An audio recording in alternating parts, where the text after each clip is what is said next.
강의 오늘 말씀 듣는 모든 분들에게 함께 하시기를 주님의 이름으로 축원합니다. 전화위복이라는 말이 있습니다. 화가 변해서 복이 된다 그런 뜻이거든요. 어려운 일을 당했는데 이 어려운 일이 나에게 손실이 되거나 고통을 오는 것이 아니라 이것이 오히려 복이 되고 기회가 되도록 바뀐다 하는 말입니다. 우리 인생 중에 이런 일들을 종종 경험하게 되지요. 또 세옹지마라는 말이 있습니다. 중국 고사에서 나오는 얘기인데 그 뜻이 뭐냐면 병방에 있는 노인네의 말이다 이런 뜻이에요. 세옹지마라는 말이 어떤 중국 병방에 조그만 마을에 나이가 많은 노인이 계셨어요. 그런데 나이가 많을 때까지 자식이 없었는데 늙은 나이에 자식이 생긴 거예요. 그러니까 동네 사람들이 얼마나 축하를 많이 해줬겠어요. 아이고 노인장 너무 축하한다고, 세상에 이렇게 늦은 나이에 자식을 봤으니까 정말 축하한다고 그렇게 축하를 해줬더니 글쎄 이게 축하받을 일인지 모르겠다고 이렇게 얘기를 하시는 거예요. 좋은 일이 될지 나쁜 일이 될지 잘 모르겠다는 거예요. 굉장히 좋은 일인데 이분이 이렇게 말을 하는 겁니다. 그런데 이 아이가 이제 장성해서 이제 청년이 됐어요. 그런데 어느 날 그 노인이 말을 한 피를 좋은 말을 샀는데 얼마나 좋은 말인지 아주 힘이 세고 큰 말 하나를 구한 겁니다. 그래서 동네 사람들이 와서 아유 노인장 축하한다고 이렇게 좋은 말을 어디서 구할 수도 없는 이렇게 힘이 펄펄 뛰는 말을 구할 수 있어 얼마나 좋으냐고 이러면서 축하해 주니까 이 노인이 또 얘기하기를 글쎄 이게 좋은 일인지 잘 모르겠다고. 그런데 정말 얼마 후에 아들이 그 말을 타고 뛰다가 이 말이 너무 세게 달리니까 너무 높이 뛰니까 이 아들이 중심을 못 잡고 떨어져 버린 거예요. 다리가 떡 부러져 버린 거예요. 이래가지고 그냥 이제 발을 끌고 다니니까 이긴 사람들이 와서 또 다 위로하는 거죠. 아이고 이게 하나밖에 없는 아들이 다리가 부러졌으니 어떻게 하면 되냐고. 그러니까 아유 너무 걱정하지 말라고 또 나쁜 일만은 아닐 거라고 또 이렇게 얘기를 하는 거예요. 그런데 얼마 후에 그 나라에 전쟁이 났습니다. 북방에 있는 오랑캐가 쳐들어왔는데 이게 국경에 있는 도시잖아요. 그러니까 사람들이 전부 다 군대에 가게 된 거예요. 군대에 가서 이제 전쟁을 해야 되니까. 그래서 온 동네에 있는 남자는 다 군대 가는데 이 아들도 데려가려니까 다리를 질질 끌고 이게 부러져 있으니까 이거 쓸모가 없잖아요. 그래서 이 아들은 못 데려간 거예요, 군대에서. 그런데 전투가 얼마나 치열했는지 끌려간 사람들 대부분 다 부상을 입고 목숨을 잃은 사람도 많은데 이 아들은 이 다리가 부러지는 통에 가지 못한 겁니다. 이래가지고 전쟁에서 참여를 못하고 나중에 다 다쳐가지고 다 돌아왔는데 이 아들은 그 사이에 또 나아가지고 정상으로 돌아온 거예요. 그 사이에 전쟁 끝나고 나니까. 자, 이걸 세옹지마라고 하는 거죠. 이렇게 화가 된 일인데 나중에는 복이 되어버리는 일도 있는 겁니다. 근데 우리 인생에 하나님의 일을 할 때도 하나님이 우리를 어려움과 고통 중에서 오히려 복이 되도록 이끄시는 역사가 있는데 오늘 말씀해 보면은 그것을 아주 잘 경험한 한 사람의 얘기가 나옵니다. 그 사람이 누군가 하면 성경에 구레네 시몬이라는 사람이에요. 오늘 이 구레네 시몬을 통해서 하나님의 은혜와 섭리를 체험하는 귀한 시간이 될 수 있기를 주님의 이름으로 축원합니다. 자, 오늘 본문 말씀 한번 읽어보겠습니다. 누가복음 23장 25절 26절 2절 함께 읽어보도록 하겠습니다. 그들이 요구하는 자 밀란과 살인으로 말미암아 옥에 갇힌 자를 놓아주고 예수는 넘겨주어 그들의 뜻대로 하게 하니라. 그들이 예수를 끌고 갈 때에 시몬이라는 구레네 사람이 시골에서 온 것을 듣고 그에게 십자가를 지워 예수를 따르게 하더라. 아멘.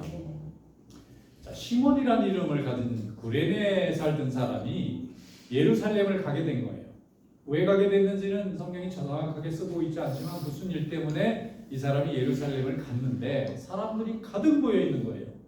그리고 웬 죄수 하나를 끌고 가는데 그 옆에 2명의 죄수까지 가서 십자가를 메고 지금 골고다 처형장까지 올라가는데 이게 무슨 일인가. 이 사람이 전혀 영문도 모른 채 그날 아침에 와봤더니 예수님이 지금 십자가에 못 박히기 위해서 군병들한테 채찍을 맞으면서 십자가를 질질 끌고 올라가는데 하필이면 자기가 구경하고 서 있는 그 앞에서 예수님이 넘어지신 거예요.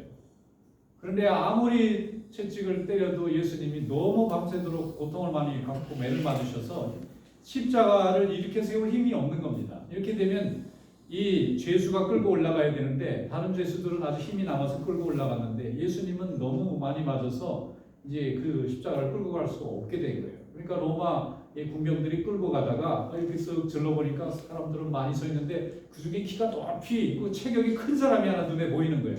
그 사람이 구레네에서 온 시몬이었던 거예요. 그래서 군인들이 그 사람을 잡아와가지고 이거 네가 끌고 가라. 이러니까 이 사람은 갑자기 재수 없이 오늘 구경하러 왔다가 이제 죄수의 그 사형틀을 대신 메고 가야 되는 상황이 된 거예요. 뭐 안 한다고 할 수도 없잖아요. 무서운 군인들이 자기를 위협하는데 무기로 안 끌고 갈 수 없어서 할 수 없이 그걸 메고 성경에 보면 예수님 뒤에서 끌고 갔다. Behind Jesus 이렇게 돼 있어요. 예수님 뒤를 예수님은 비틀거리면서 올라가시고 그 뒤에 자기가 자기 이 십자가 사형틀을 메고 올라가는 거예요. 사람을 세워 올릴 정도의 나무니까 얼마나 무겁겠습니까?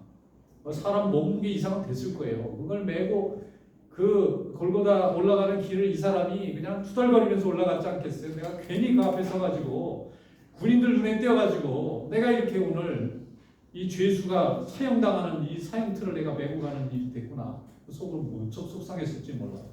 그런데 이 일이 계기가 됐는지 이 사람이 나중에 예수를 믿어요. 그리고 예수를 믿어서 자기 아내도 구원시키고 또 아들들도 다 구원시킵니다. 그래가지고 이 가족들의 얘기가 성경 여기저기 자주 나와요. 그래서 이 사람이 초대교회 일꾼이 됩니다. 예수님의 십자가를 자기가 원하지도 않고 억지로 맨 건데 이 사람이 이 일을 통해 가지고 완전히 인생에 축복받는 사람이 되어버렸어요. 오늘 이런 축복이 여러분들에게도 함께 하시기를 주님의 이름으로 축원합니다. 로마서 16장 13절에 보면 사도 바울이 로마에 있는 교인들을 만나러 가기 전에 로마에 이미 교회가 있었던 것을 확인할 수가 있어요. 아마 예루살렘에서 예수 믿은 사람들이 이제 로마로 가서 사는 사람들도 있어서 그 안에서 아마 예수 믿은 사람들이 생겨났는지 거기에 있는 교인들의 이름을 하나하나 써서 10몇 명, 20명의 이름을 로마서 마지막 장에다 다 문하는 편지를 쓰는데 그 중에 이런 대목이 나와요. 13절에 보면 주 안에서 택하심을 받은 루포와 그의 어머니에게 문안하라. 그의 어머니는 내 어머니다. 사도 바울이 어떤 분입니까? 대단한 사도잖아요. 근데 이 사람이 로마에 있는 교인들 쭉 여러 명 거기 보면 아굴라와 브리스길라 같은 훌륭한 교인들도 있는데 이름은 없는데 루포 어머니더러 내 어머니라는 거예요. 사도 바울이 얼마나 이 루포 어머니에게 많이 대접을 받고 사랑을 받았으면 거기 로마에 있는 여러 교인들 이 사람한테 좀 문안 전해주세요 하고 쭉 쓰는 로마서 마지막 장에 안부 편지 대목이 나오는데 거기에 루포의 어머니를 향해서 내 어머니라는 거예요. 이 사람이 나이로 볼 때 얼마나 많이 차이가 났는지는 모르겠지만 이 사도 바울이 루포의 어머니 이 어머니가 이 사도 바울을 너무 잘 대접을 해서 사도 바울이 문안 편지를 쓸 때 그 어머니는 내 어머니 같은 분이니까 꼭 문안을 전해달라고 했다면 이 루포의 어머니는 굉장히 믿음이 좋은 사람이에요. 그런데 이 사람이 누군가 하는 거죠. 이게 구레네 시몬하고 관련이 있어요. 사도 바울은 하나님께서 주시는 은혜와 감동으로 초대교회를 많이 세우고 복음을 전했던 사람입니다. 근데 이 사람이 그 가정을 축복하고 있는 거예요. 또 마태복음 15장 21절에 보면 마가도 그 구레네에서 온 시몬이라는 사람 이야기를 똑같이 썼어요. 누가도 쓰고 마가도 썼어요. 복음서 마태, 마가, 누가, 요한복음에 보면 마가도 쓰고 누가도 썼다면 겹치잖아요. 두 사람의 증언이. 그러면 이 사람은 분명하게 예수님의 십자가를 지고 간 사람이 맞습니다. 마가복음 15장 21절에 이렇게 되어 있어요. 마침 알렉산더와 루포의 아버지인 구레네 사람 시몬이 시골로부터 와서 지나가는데 그들이 그를 억지로 같이 가게 하여 예수의 십자가를 지었다. 이렇게 되어 있어요. 그러면 루포의 아버지가 누군지를 로마서 16장에 나온 그 루포의 아버지가 구레네 시몬이라는 거죠. 또 한 명의 자식의 이름은 알렉산더라는 게 밝혀진 거죠. 그러니까 이 구레네 시몬하고 루포하고의 관계가 이제 여기서 설명이 되는 거예요. 마가는 자세하게 그 집안 식구들 이름을 다 썼고 또 누가는 그냥 그 구레네 시몬 얘기만 썼는데 억지로 예수님의 십자가를 자기가 원하지도 않고 생각하지도 않고 자기가 마음에 열려서 한 것도 아니고 끌려 나와가지고 안 끌려 나올 때 모르겠어요. 그냥 와서 쉽게 지었는지 아니면 안 끌려 나오려고 그러니까 막 매를 맞아가지고 끌려왔는지는 알 수 없어요. 성경은 단순히 그 로마 병정들이 예수님이 그 십자가를 지고 일어나지를 못하시니까 체격이 큰 사람 하나를 눈에 띄는 사람 중에 끌고 와서 끌고 가게 했는데 나 이거 무거워서 싫다. 이거 죄수가 지는 걸 왜 내가 지어야 되느냐고 반항을 했다면 좀 맞았을지도 몰라요. 그러니까 그냥 매 맞으면서 할 수 없이 지었던 이 십자가인데 그 십자가가 만민을 구원하실 예수 그리스도의 십자가라는 걸 그때는 알지 못했던 겁니다. 지고 나서 십자가에 달리신 모습을 자기가 원하지 않는데 예수님이 피 흘리면서 마지막 돌아가시는 모습을 다 지켜본 거잖아요. 거기까지 올려다 놓고는 그냥 도망갔겠어요? 사람들이 막 몰려 있으니까 예수님이 마지막에 피 흘리면서 마지막 숨이 멈춰지는 순간까지 예수님의 곁에 있었을 걸로 생각합니다. 사도행전 13장 1절에 보면 안디옥 교회가 생겨나고 안디옥 교회가 일꾼을 세워 예루살렘 교회는 사도와 집사라는 직분이 있었어요. 12사도, 그 다음에 스데반, 빌립 같은 집사를 세웠잖아요. 헬라파 유대인들이 매일 구제하는 일에 빠지니까 이거를 돕기 위해서 7집사를 세웠어요. 12사도와 7집사라는 직분이 있었는데 안디옥 교회는 사도행전 13장에 보면은 두 가지 직분이 나와요. 하나는 선지자, 그리고 교사. 교사가 굉장히 오래된 직분입니다. 그 스쿨 티처하고는 좀 다른 개념이에요. 이 교회 안에서 교사라고 하는 것은 말씀을 가르치는 교사예요. 말씀을 가르치는 거리는 교회에서 목사에게 있잖아요. 근데 이것을 나눠주는데 누구에게 나누냐면 구역장하고 교사에게 나눠줘요. 구역장은 어른들을 가르치는 말씀을 가르치도록 목사님이 이제 권한을 주는 거고, 교사는 어린 자녀들에게 가르치는 거예요. 말씀을 전하는 거리는 아무나 받는 게 아닙니다. 근데 초대교회 안디옥 교회가 선지자라는 것은 하나님의 말씀을 대언한다는 대언자의 뜻이고, 교사는 워낙 이방인들, 이교도들이 많으니까 이게 전혀 모르잖아요, 성경에 대해서. 그래서 이교도들이 이게 성경이 뭔지, 구약이 뭔지, 신약이 뭔지, 예배가 뭔지 전혀 모르니까 이 사람들을 좀 알게 가르쳐야 되기 때문에 교사라는 직분이 탄생한 거예요. 티처예요. 가르쳐야 되잖아요, 모르는 사람. 그런데 그 교사를 안디옥 교회가 선지자와 교사를 몇 명을 세우냐면 5명을 세워요. 예루살렘 교회는 12사도와 7집사, 안디옥 교회는 5명의 선지자와 교사. 누가 선지자인지 누가 교사인지는 알 수 없지만 선지자 및 교사를 세웠는데 5명의 명단이 쭉 나옵니다. 거기 보면 이렇게 되어 있어요. 1절에 안디옥 교회에 선지자들과 교사들이 있으니 곧 바나바와 니게르라는 시몬과 구레네 사람 루기오와 분봉왕 헤롯의 젖동생 마나인과 및 사울이라. 사울은 우리가 말하는 사도 바울입니다. 바나바는 우리가 아는 마가의 삼촌이었고, 또 사도 바울과 함께 전도 여행을 했던 그 바나바, 그 사람 맞아요. 그런데 여기에 세 사람의 이름이 나오는데 그 중에 헤롯의 젖동생 마나인이라는 것은 헤롯의 왕가 사람인 거예요.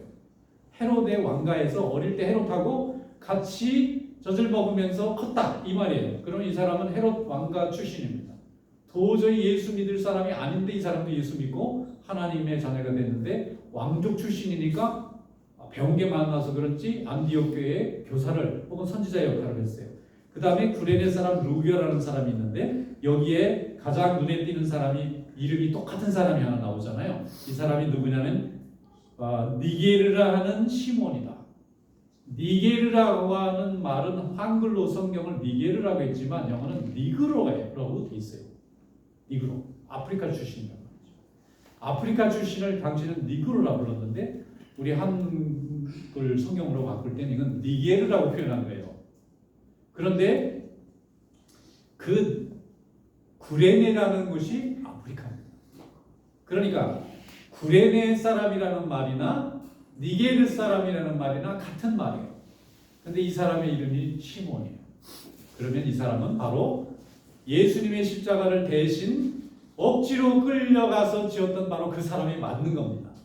이 사람이 어느새 안디옥 교회의 선생님이 되어 있었던 거예요.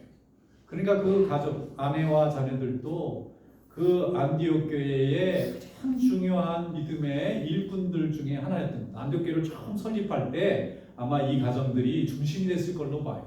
그런데 이 사람이 예수님을 알지 못하다가 예수님이 마지막 숨 끊어지시기 전에 억지로 매맞으면서 끌고 갔던 십자가를 줬던 그 사람이 이 사람이 된 겁니다. 그래서 이 사람이 나중에는 초대교회 일꾼이 되고 나중에 이 사람이 은혜 받은 뒤에 생각해보면 세상에 나 같은 죄인이 나같이 아무것도 없는 보잘것없는 자를 믿음도 없을 때 어떻게 주님이 나를 사랑해서 예수님의 십자가를 대신 지고 갈 수 있는 이 영광을 내게 주셨을까? 그때는 억울한 일이었는데 나중에는 아무도 차지할 수 없는 예수님의 마지막에 십자가 옆에서 그분의 모습을 다 지켜보고 심지어는 예수님이 그 무거운 걸 들고 가지 못하니까 그 십자가를 자기가 대신 지고 갔다니까 이거는 불평할 일이 아니고 정말 가문의 영광이고 일생의 영광이 된 거예요. 그래서 이게 너무 감격스러워서 안디옥 교회 일꾼이 되고 그 자녀들은 로마 교회 일꾼이 되고 그래서 사도 바울과 같은 사람 내 어머니라고까지 칭찬을 하고 알렉산더와 루퍼라는 이름이 계속해서 나오는 것은 이 사람이 초대교회에서 중요한 인물들이라는 뜻이에요. 누구든지 이 사람 얘기만 하면 다 알아듣는 거예요. 초대교회 사람. 로마 교회든 예루살렘 교회든 알렉산더네 집안이다, 루퍼네 집안이다. 그럼 구레네 시몬의 자식이 되는 거죠. 여러분 하나님께서는 우리를 이렇게 부르신다. 하나님께서는 우리를 그렇게 부르시는 거예요. 비록 작은 믿음, 보잘것없는 믿음, 주님 앞에 아무 공로가 없는데 주님이 먼저 우리를 부르세요. 그때 우리는 때로는 억울하게 느낄 때도 있고 또 분하게 느낄 때도 있고 또 이게 무슨 황당한 일인가 느낄 수가 있는데 하나님의 섭리입니다. 우리가 알지 못할 때 하나님 먼저 우리를 선택하시고 우리를 장화 삼아주시고 우리를 구원의 백성 삼아주셔서 오늘 우리가 하나님 앞에 서서 봉사하고 예배하게 된 줄로 믿습니다. 이것이 하나님의 역사입니다. 마태복음 17장 20절에 보면 예수님이 말씀했어요. 진실로 너희에게 이르노니 만일 너희에게 믿음이 겨자씨 하나만큼만 있어도 이 산을 명하여 여기서 저기로 옮겨지라면 옮겨질 것이요 또 너희가 못할 것이 없으리라 그랬어요. 여러분 믿음은 크고 작은 게 문제가 아니고 있느냐 없느냐가 중요한데 그 믿음이 겨자씨만한 눈에 보이지도 않을 만큼 작은 씨앗이라 할지라도 하나님께서 함께 하시는 능력의 하나님의 역사를 이루게 해주실 줄 믿습니다. 예수님 곁에서 수많은 사람들이 예수님의 십자가의 사건을 경험했지만 그 중에 십자가를 대신 진 사람은 이 사람밖에 없어요. 우리 주변에 수많은 사람들 우리 곁을 복음의 곁을 지나가고 있지만 주님께 부름받아서 오늘 하나님 전에 나와서 결단하고 예배하는 것은 우리뿐입니다. 하나님이 우리를 특별한 은혜 가운데 부르신 거예요. 그러므로 우리는 오늘 이 시간 하나님 자녀된 것만으로도 이미 감사해야 되고 하나님께 예배 드릴 수 있는 영광을 드릴 수 있는 기회를 주신 것도 하나님 앞에 감사하는 그런 성도가 될 수 있기를 축원합니다. 우리가 많은 봉사를 하느냐 또 뭐 수많은 사람에게 도움이 되느냐 이런 문제를 떠나서 하나님 앞에 우리가 찬송하고 예배하고 예배자로 하나님 앞에 섰다는 것 이미 하나님 앞에 크고 놀라운 축복의 주인공이 된 줄로 믿습니다. 마가복음 4장 30절로 32절에 주님께서 이렇게 말씀하셨어요. 또 이르시되 우리가 하나님의 나라를 어떻게 비유하며 또 무슨 비유로 나타낼까? 겨자씨 하나 같으니 땅에 심길 때에는 땅의 모든 씨보다 작은 것이로되 심긴 후에는 자라서 모든 풀보다 커지며 그 가지를 내나니 공중의 새들이 그 그늘에 깃들일 만큼 되느니라. 우리 믿음이 겨자씨만해요. 근데 우리가 하나님 앞에 은혜 받고 하나님께 부름 받고 하나님께 축복 받으면요 우리의 믿음 속에 수많은 영혼이 깃들 수 있는 하나님의 축복의 인생으로 하나님이 쓰실 줄로 믿습니다. 시작은 미약했지만 나중에는 창대하게 되는 것이 믿음의 능력이에요. 하나님의 사랑입니다. 우리가 그 사랑의 주인공이 된 것입니다. 그러므로 항상 부름받은 것에 감사하는 성도 되시기를 축원합니다. 모든 사람들께서 우리를 특별히 하나님 자녀 삼아주셔서 오늘도 하나님 앞에 예배하고 주님을 날마다 찬양할 수 있도록 해주신 것을 감사하며 영광 돌리는 삶이 될 수 있기를 축원합니다. 제가 한번 신방을 갔었는데 거기 집사님이 굉장히 정성스럽게 대접을 하시는 거예요. 얼마나 좋아하시는지 같이 이렇게 권사님 몇 분이 이렇게 같이 신방을 간 건데 그리고 맛있게 음식도 해주시고 얼마나 좋아하는지 그 좋아하는 모습이 그냥 느껴지는 거예요. 어떤 분은 그냥 의무적으로 하는 것 같이 느껴지는 분도 있을 수 있거든요. 근데 이분은 주의 종이 오고 성도들이 오니까 그렇게 좋아하는 거예요. 집도 이렇게 조금 가난한 집이시더라고요. 가난한 집인데 정성을 다해서 음식도 준비하고 이거 신방 받느라고 준비하느라고 자기가 한 달 동안 준비를 하셨다고 그러는데 정말 느껴질 정도예요. 그래서 이렇게 은혜도 받으시고 이렇게 대접도 잘해주시고 말씀도 너무 아멘 하고 정말 잘 받아서 제가 물어봤어요. 어떻게 이렇게 믿음이 이렇게 좋은 믿음이 이렇게 되셨는지 그랬더니 그분이 얘기를 하시네요. 제가 원래 예수를 핍박했던 사람입니다. 그러시는 거예요. 어떻게 핍박했어요? 제 동생이 예수를 믿었는데 얼마나 어릴 때 괴롭혔는지 막 때리고 문 잠그고 못 들어오게 하고 그 교회에서 목사님이나 주일학교 선생님이 오면은 막 문 앞에서 막 물 던지고 그냥 뭐 엄청 뭐 옛날 자기 모습을 보면 내 상상이 안 될 거래요. 그때는 왜 그렇게 교회가 밉고 교회 다니는 사람들이 미웠는지 막 목사님 막 모욕하고 막 험한 욕 막 하고 그랬었는데 자기가 나중에 이제 여동생이 기도에 오래 기도했는데 나중에 은혜 받고 예수 믿고 보니까 이게 얼마나 큰 잘못인지 그래서 그 다음부터는 주의 종이 오거나 성도들이 오면은 갚는 느낌으로 열심히 하나님 앞에 감사한 마음으로 이렇게 헌신하게 됐다고. 그 얘기 들으니까 얼마나 은혜가 되는지 하나님이 이렇게 강박하고 완악한 심령을 부르시려고 이렇게 바꾸셨구나, 역사하셨구나. 그러니까 은혜가 되더라고요. 여러분, 하나님이 우리를 주님을 알지 못할 때, 주님을 멸시할 때, 주님을 부정할 때 이미 우리를 사랑하시고 우리를 하여금 오늘과 같은 이 은혜를 주시려고 부르신 줄로 믿습니다. 날마다 감사하고 주님께 영광 돌리는 성도 되시기를 축원합니다. 마가복음 4장 20절에 말씀했습니다. 좋은 땅에 뿌려졌다는 것은 그 말씀을 듣고 받아 30배와 60배와 100배의 결실을 하는 자니라. 오늘 이런 하나님의 말씀이 여러분들에게 큰 결실의 은혜로 나타날 수 있기를 주님의 이름으로 축원합니다. 기도하겠습니다.